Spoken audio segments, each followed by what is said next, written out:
unasoma political science, unaenda kuanzisha a brand ya hairline. You're crazy. No, it's good crazy. It's a good type of crazy. Yeah.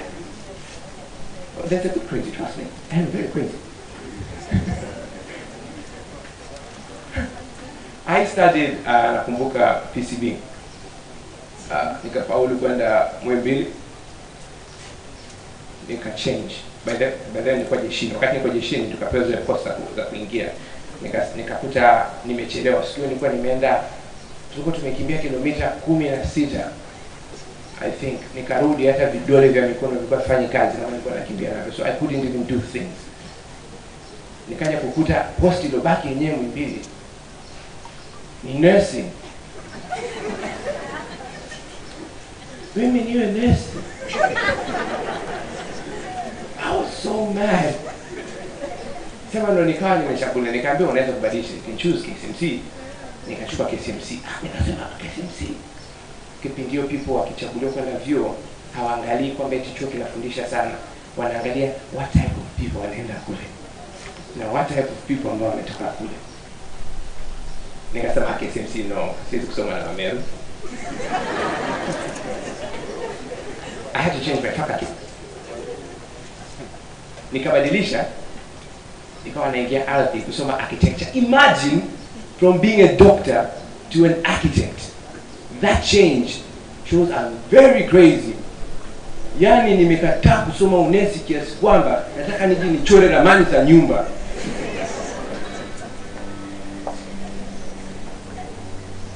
Being an architect, nikaja kugundua kwamba I don't think I want to do that kiukweli. Sitaki to spend most of my time nachora building, nakaa usiku, nachora stuff. Isiwe na expansion joint.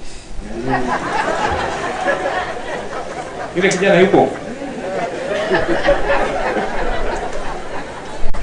Nikasema no. Nikabadilisha. I almost went for actuarial science back in UDSM. To which I did sasa hivi what actuarial science is doing. Lakini nilikuwa nichague because it has a very nice name. Nikasema niingie tena what was that? Sorry. Interior design. To which nikagundua the class has about 90% women. Then I realized I do not know what I want. That's the problem. Nikagundua the biggest thing in life is actually figuring out what you just want. You can spend karibia nusu ya maisha yako unajaribu kurealize what you want. If I tell you guys how I learned English, you will be surprised. Nimesoma Rushaseki. Kwenye dawati ambalo nilikuwa nakaa, dirisha liko upande wa uwanjani. Uwanja wa mpira. So mpira ukipiga umevunja yale mavio. At the same time ni ungalimited pale. So wale majamaa wanavuta wale wako hapo nje. So mimi nikiwa nasoma na wasikia kwa hapa. Wakivuta wakipuliza niko nao. That's when you can never find X nor Y. And you never know why.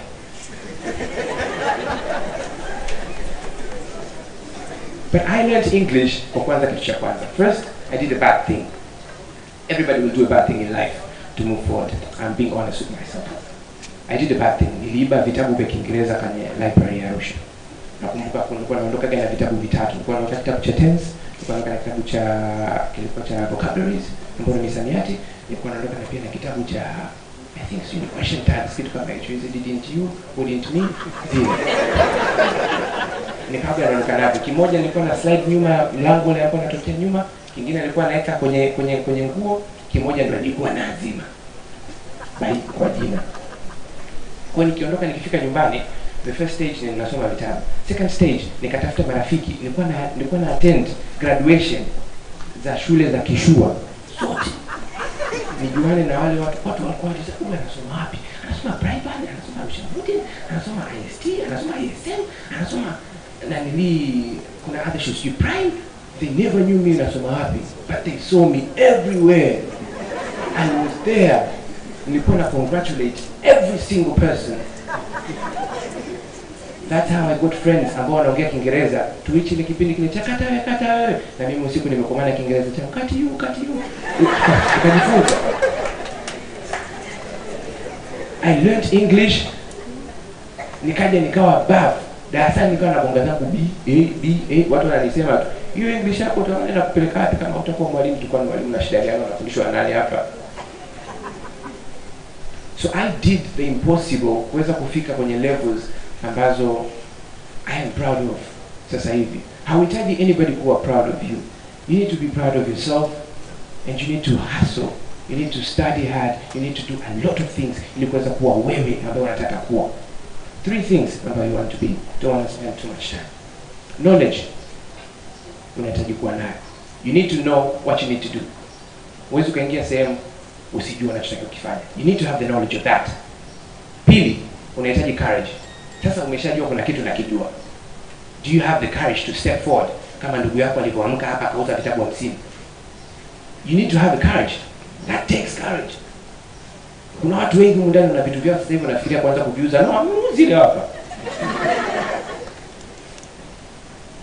You need to have the courage.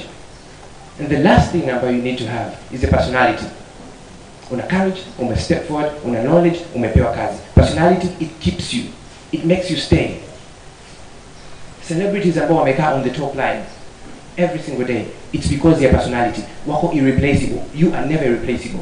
Nikisema sasa hivi namtoa Jokate, sina mwanamke mwingine wa kumweka. Nitamweka nani? Courage. But wrong timing.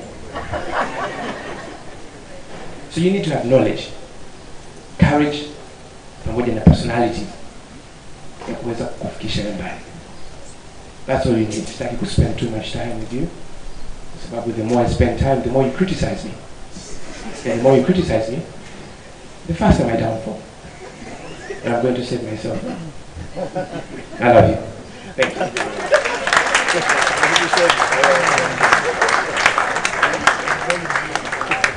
Asante sana kaka Idris. Kabla tuendelea, napenda kuwakumbusha Sahara Foundation, my future starts with me. Ukitafakari hilo neno unapata majibu mengi sana. My future starts with me. Ningependa kumkaribisha mgeni rasmi, our main speaker, Ramsino. You're most welcome.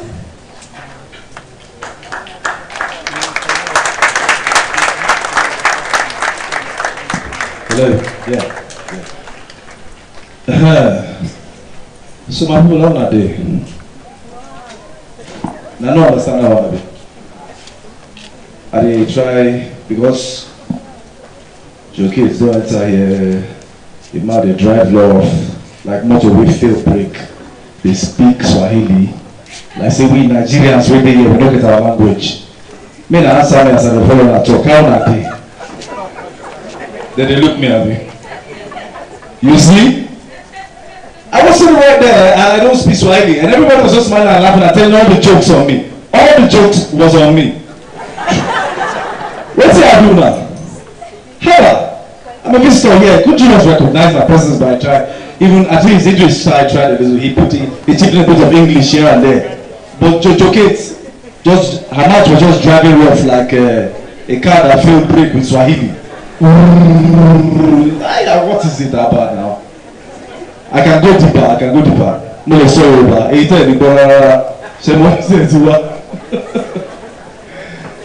hello, Tanzania! Man, it's good to be here. I love you guys. Thanks for coming out. It's not fun. I totally understand what it's like singing under the sun. Especially those guys standing back there. Sorry about this. I know it's very uncomfortable, but we're really sorry. Each of those guys will come and say, we won't take your time. And they will spend like 1 hour taking a speech. The speech was beginning to look like a political motivational speech. That kind of thing, after they say some words that are very strong, they'll be like, my future begins with me! Say it! And everybody raise their hand there with the same power. My future begins when I say it. Say it.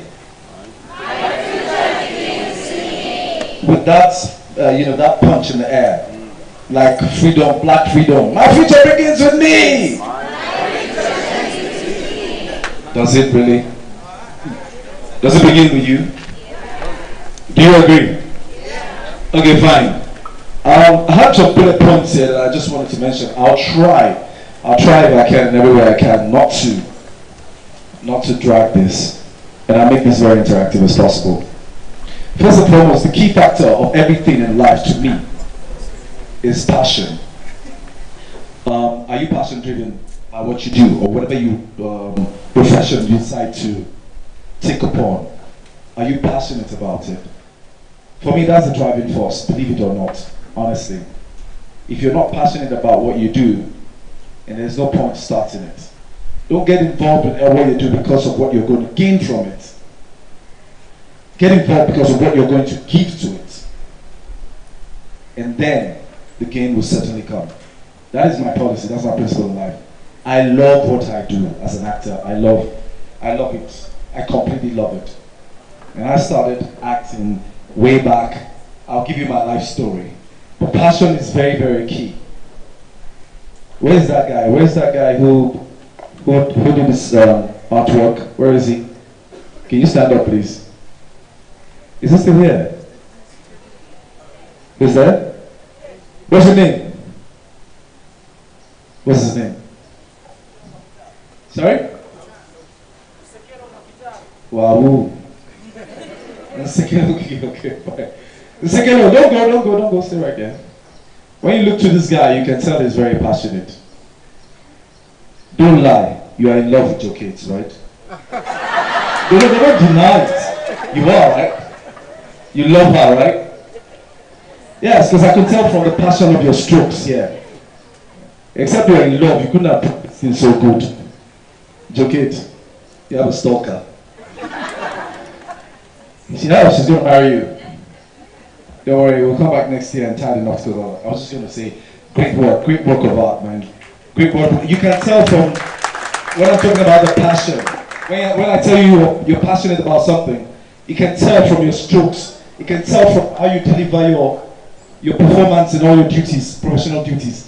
You can tell from it. If you're not passionate, you won't see it, you won't get it right, you won't get it done. Then in other words, that means that's not your field. Me, I was passion driven right from the start, and I'll give you just a breakdown of my life story as I got into acting, my beginning, my growth, where I am today and where I'm going. Basically, my beginning was quite, very stressful. It was like, that kind of beginning where everybody thinks that when you look at me right now, you're thinking, oh my God, you started up on that very good platform. It's almost like you saying they give it to you on a platter of gold. No, that's not the case for me. It was more like, I was acting back then when there was little or nothing to offer. And that was way back 1990. And I got into the TV soap opera, which lasted, that's 93, lasted for just a year. And the small money I was given, was what I bought my first clothes with. When I mean first clothes, I mean my work hard money. I bought my first clothes with it. And it was second-handed, we call them Nigeria, we call them bend down. Meaning that you have to bend down and pick up the second-handed clothes. That's what I got. So I got a pair of trousers, a shoe, a moccasin, a belt, a t-shirt, and a trouser. That's all the money got me at the time. And I loved it. Even at that, I still loved it. I loved it like in totality, I did. And I went on, even though it never paid. I starved being an actor growing up. I was starring filmed. As a matter of fact, on the TV soaps, I was very popular because it was a national network television at the time. I was very popular, and people would call me by my stage performance, which at the time they used to call me like Jeff Akin Thomas. That was my name, stage name. And everywhere I went, I had kids running after me, shouting my name, Jeff Akin Thomas, Jeff. I was that popular, but I was walking the streets with Dunlop slippers and patched sneakers at the time. So today you guys have it on a platter of gold compared to how it was when we started back then in Nigeria. Now, I am not going to make comparisons like what it's like in Tanzania, because when you look at the demography, they're both different. Our tribe, our culture, our way of life, our thinking, everything is different from that of Tanzania. So I'm not making comparisons. I'm only sharing how my beginning is with you. And I know you all had a beginning. But the key factor is, I want you to see it from my perspective and what drove me and how I came to where I am today. I became so big as an actor, I controlled and command during my growth what I wanted, the kind of script I want to act.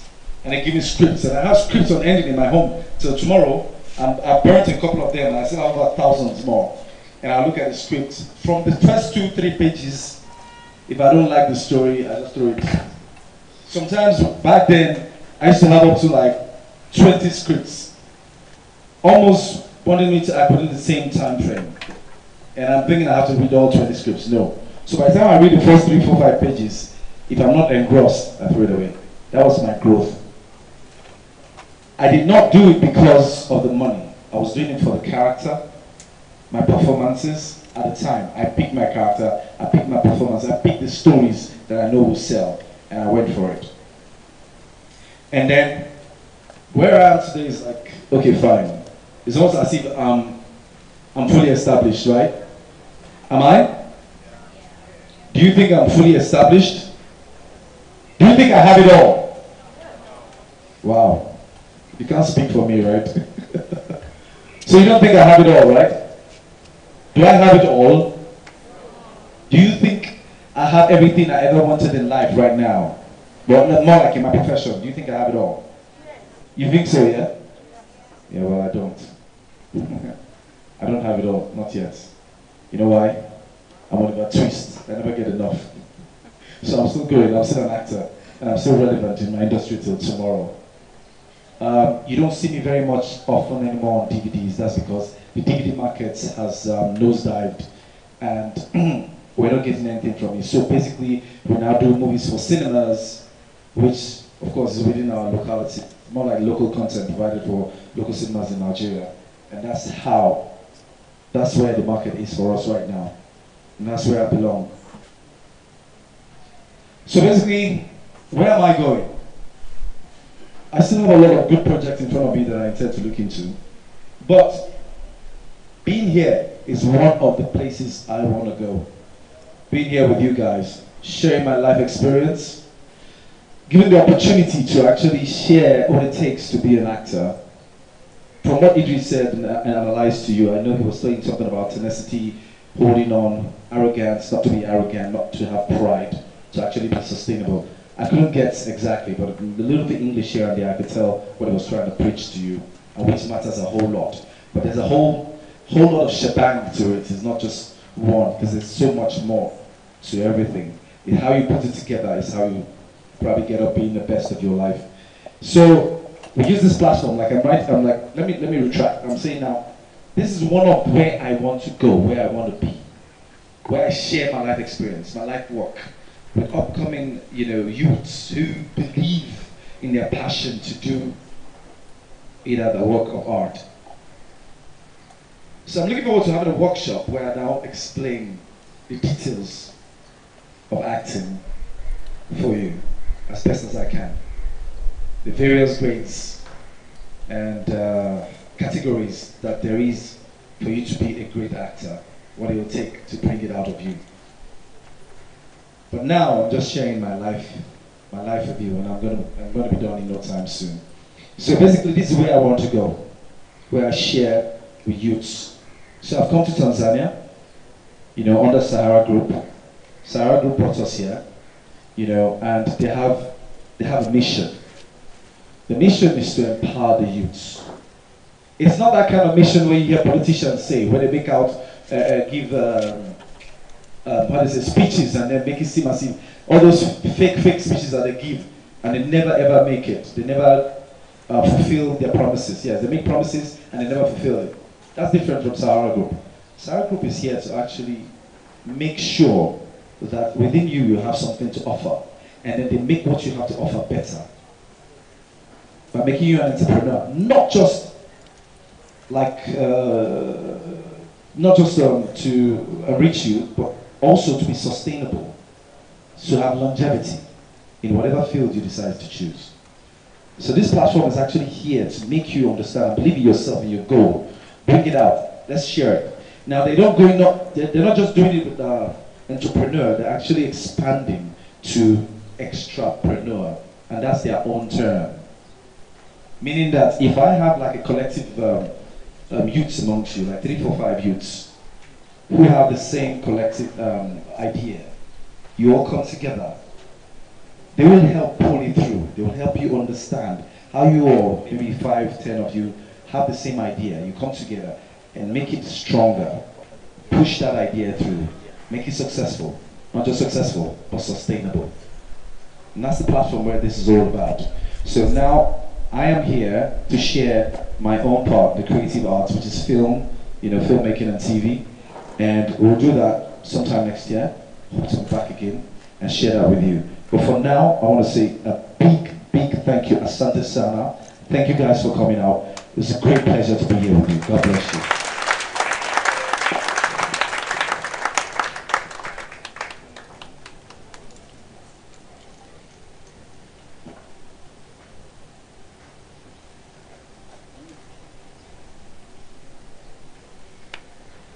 Okay, thank you very much, Ramsey. As we continue, we're going to have a session of our question and answers. So you can ask questions to these ambitious people, and then they will give you the answers. And they can also ask you.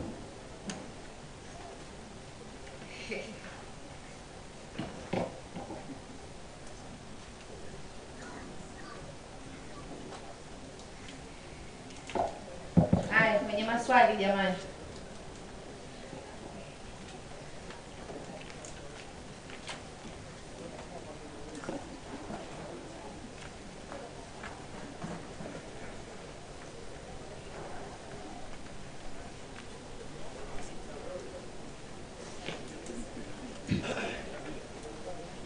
So kwanza nashukuru sana kwa uwepo wenu hapa leo. Okay, kabla naomba ukatishe kidogo. Naomba maswali tutakayouliza yahusiane na mada tulizoziongelea. Karibu. Jitambulishe jina na unafanya nini? Naitwa Filipo Ngonyani, ni mwanafunzi wa filamu na televisheni katika idara hii ya sanaa. Na I have a question directly to Ramsey. Yeah, so growing up, I've been watching a lot of your films, and thank you for being here today. But my question, because I'm really interested in the film business, so my question to you would be, how do you fund your films? Like, as in, because there are so many people who are afraid of going to the banks, because then when you take money from a bank, they are going to, you're going to have to return that money to them. And the film business is very risky. Now, I would love for you to tell us what ways you use to fund your films, and how do you make sure that the money is returned to the, yeah, thank you. What's your name again? Filippo. Filippo? Okay, awesome. That's a great question. Very intelligent one, I must say. Meaning that you did your good homework to understand that the markets is a determining factor to actually propel filmmaking. Exactly. Cool. In Nigeria, we have crazy business-minded people who like to take the bull by the horn. And except you try in life, you can never tell. So I'll tell you this now. There are so many factors. It's not like I want to lock it down to a particular how it's done or how we raise funds or whatever. No, there's no formula to it. You know, it's passion driven. People just love it and they will do it, even if they have to go to jail in the end or something. So they still go ahead and do it. Now, I was talking to one of the dean of faculties here or something, and he was talking. I was asking about the market here. I can tell that you guys have saturated the DVD market, unfortunately, right? So there is need for an alternative market. Now, you as a filmmaker, that shouldn't be your call normally. In filmmaking, there should be what we call show business. There's a show and there's a business. Now you do the show. Maybe you're the creative art director or actor or whatever, that's creative. You have no reason for the show business. But there's a connecting figure between the show and the business, and that's the producer, who understands who will market the show. But we do not have all of that structure. So hence, we, the performing creative arts, have to do everything ourselves. So you have to look into the market, and that's what we do back home in Nigeria. So right now, I'm not just an actor, I'm a producer, I'm a director. I have to understand the market. I have to understand what contents that the people need. What will generate people to go and watch my movies in the cinemas. I have to think all of that through and then push it and then see if it probably sells or not. So yes, it's a risk, but if you're passionate about it, it'll be worth taking. I hope that answered you.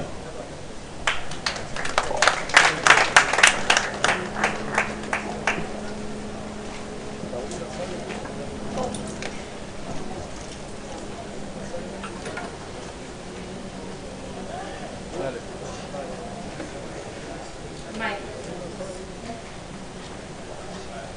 Beautiful.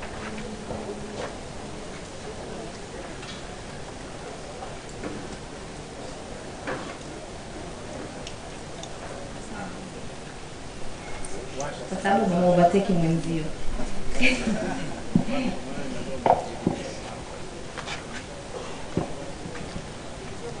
Well, asante sana. Karibu. Kwa majina naitwa Ian Kanyasa, ni mwanafunzi wa BCom in accounting mwaka wa kwanza. Swali langu la co-directed sana kwa Mr. Idris Sultan na Ramsey Noah. Kuna element moja ya success ambayo ameongelea kwamba first of all you want to know what you want, then after that kuna vitu kama courage na vitu kama hivyo. Lakini Idris Sultan amegusia kitu kimoja inaitwa personality. Mr. Ramsey Noah, you've talked about character. So my question is, what is the importance of personality and the character in sustaining or maintaining your position at the top of any industry? Yeah, thank you.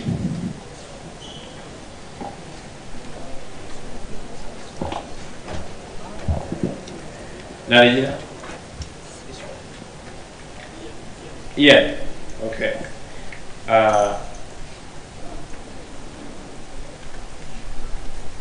I love you. I love you.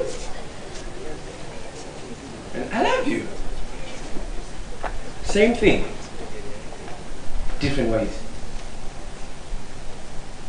It's not what you say. It's how you say it. Ndio nakuweka pale. Personality is important. I think this is actually the movies which people actually casted within stereotypes. Yeah, I believe like you're always casted as a good person or always casted as a bad person, depending on the character that you actually perceive to people. Yeah. Niwatafsirie kulingana na vitu ambavyo vinaendelea ni kwamba personality yako wewe ndio inakuweka sehemu ambapo ulipo. Kwa nini ni muhimu? Kwa sababu ndio kitu ambacho kinaendelea kupeleka kwenye ile sehemu ambayo unataka wewe kuwepo na sio sehemu ambayo watu wanataka kukupeleka. That's your personality. Mimi, I believe I said tangu mwanzo I'm going to go to Hollywood, and now I'm actually going to Hollywood kwa sababu I said it and my personality ikaanza kutranslate into the whole film. Umeshaona? So it's easier for me kuweza kuwepo kwenye sehemu because my personality accommodates it. Umenipata? Personality yako wewe ndio inaweza kukuweka hapa kila siku kwa wanafanya. Character za viongozi humu ndani mlianza kuzijua kabla ya kuwachagua kwa viongozi. Uongo. Kuna watu walikuwa wengine wakawa wanasema vierere, kuna wengine wakawa wanasema kimbelembele, kuna wengine wakawa wanasema wanasogea tu, lakini it was taking leadership. That's your character. Ukawa una take, you're stepping forward na kufanya kitu fulani. So it says more about you. Na ndio maana it's important to have some certain type of a character na personality ambayo inakusababisha wewe uwe kile kitu ambacho umechaguliwa kuwa au unachotaka wewe kuwa. So I believe nadhani nimekujibu swali lako hili, yeah? Thank you. And lastly, okay, I think that's it.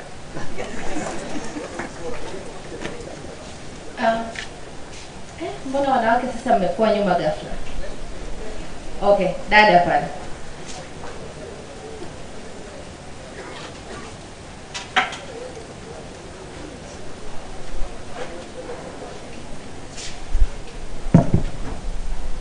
Hey everyone, I'm Glory. I just graduated last month, fresh graduate.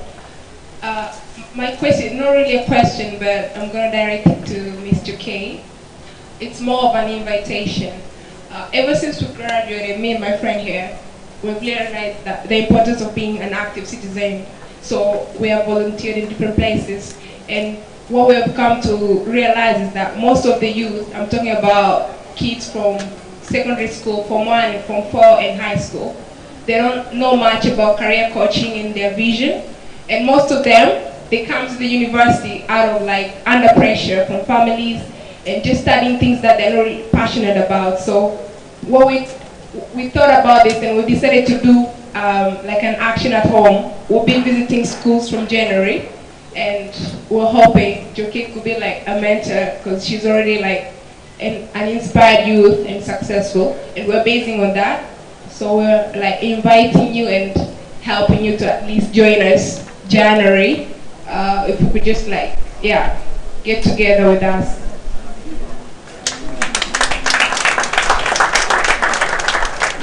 Chukua namba yangu 07.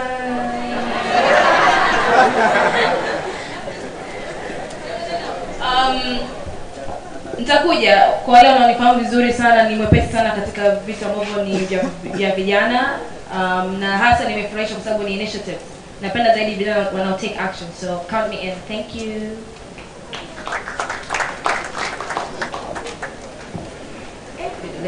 Okay. Kaka hapo, naona umenyosha muda mrefu. Yes.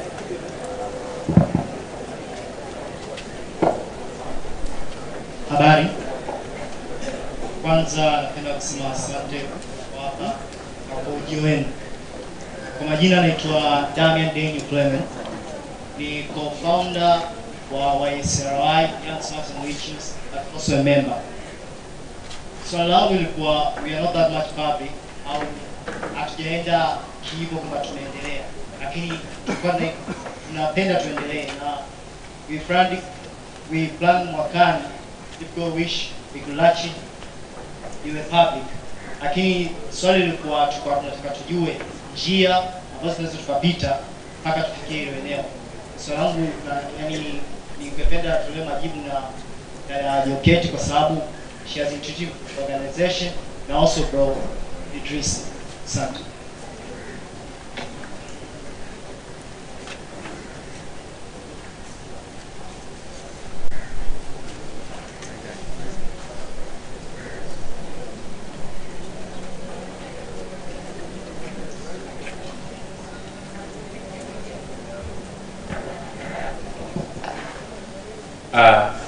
Kwa niaba ya timu nzima ambayo wamekuja kumsupport legendary actor, wakiwa wameongozwa na Jokate pamoja na Ramsey kuja kunisupport, ningependa kujibu swali lako, but I would like you to rephrase it, please.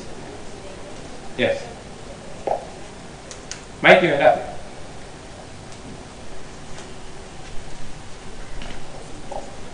Naitwa Damian Daniel. Okay. Ni co-founder wa small organization called Young Smarts and Witches. To which is not that public.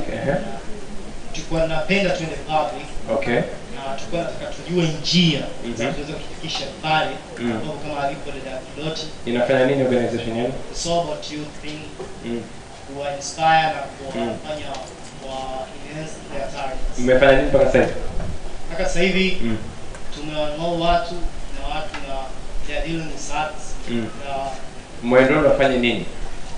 Kuna actors, yes, directors, na singers. Yes. Also kuna acts, drawers. Yes. Okay.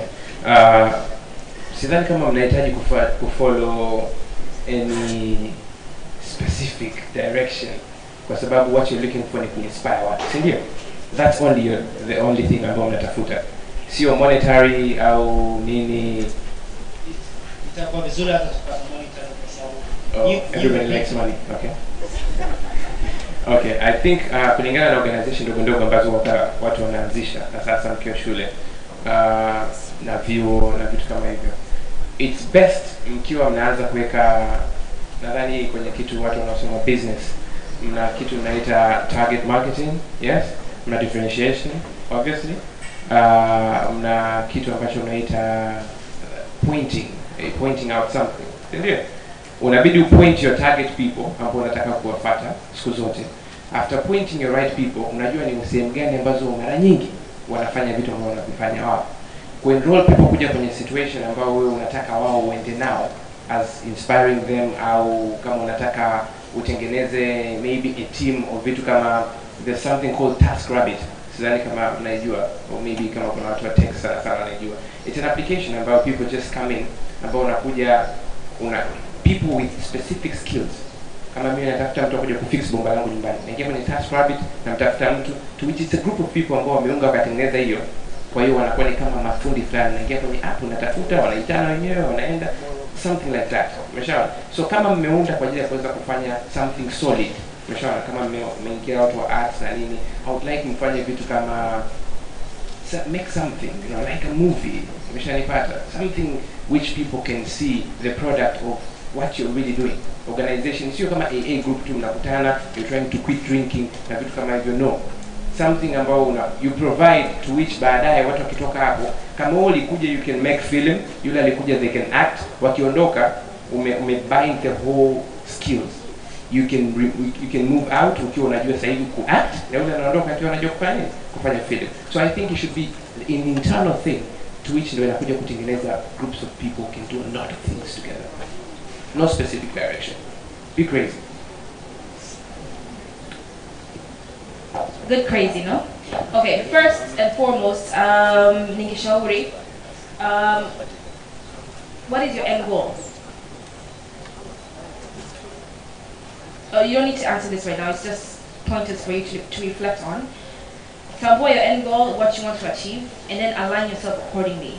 Kwa mfano, mimi okay, Kidoti was a product of my experiences kwenye beauty and fashion industry. Lakini tayari nishaji align. Kwa hiyo hata kwa mfano nilipozindua Kidoti, nilikuwa na team yangu ya watu wa marketing, watu wa business nini, lakini tayari nilikuwa nisha lay down foundation. Nilikuwa na network yangu tayari, watu wengi walifikiri kwa sababu tulifanya a really nice promo, watu wakafikiri kwamba nimeajiri agency ya kunifanyia marketing and advertising, which wasn't the case. Watu wengine wakafikiria nimetumia hela nyingi sana katika kufanya promotion zangu, which wasn't the case. Kitu ambacho kilinisaidia, nilijialign. Nilijua kwamba nataka kufikia target fulani, nataka watu wajue kuhusu brand yangu.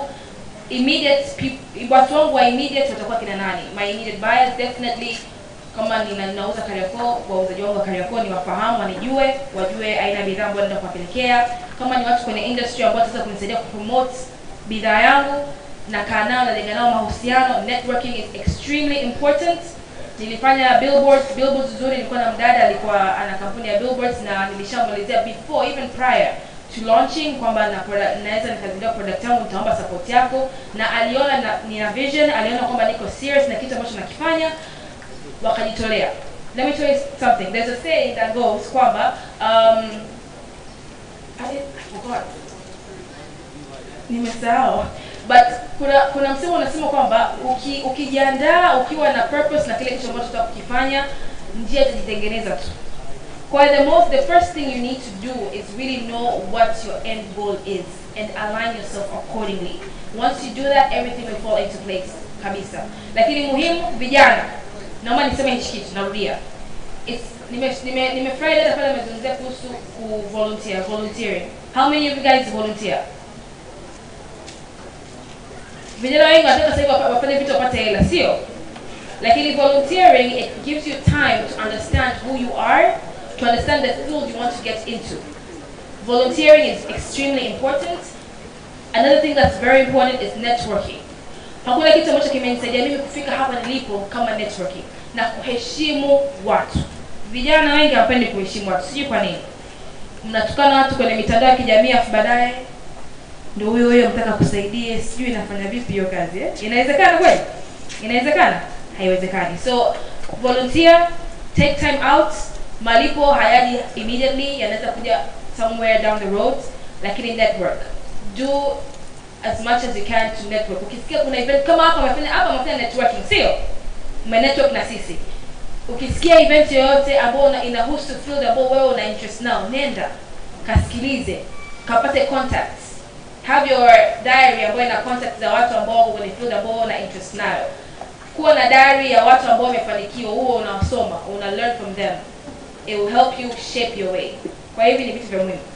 Naomba sasa hivi nimesimama hapa kwa heshima na taadhima. Tumesikia sana kuhusiana na maisha yetu binafsi, mimi Edris Ramzi, lakini ningependa zaidi kwa sababu tumekuja hapa kwa udhamini mkubwa wa Sahara Group in Tanzania through their foundation.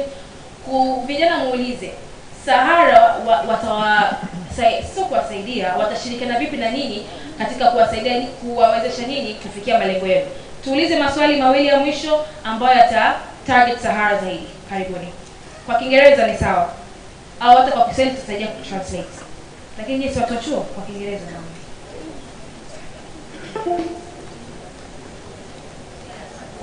Okay, we give 2 more questions. Kaka hapo nilikupa mic. Yes.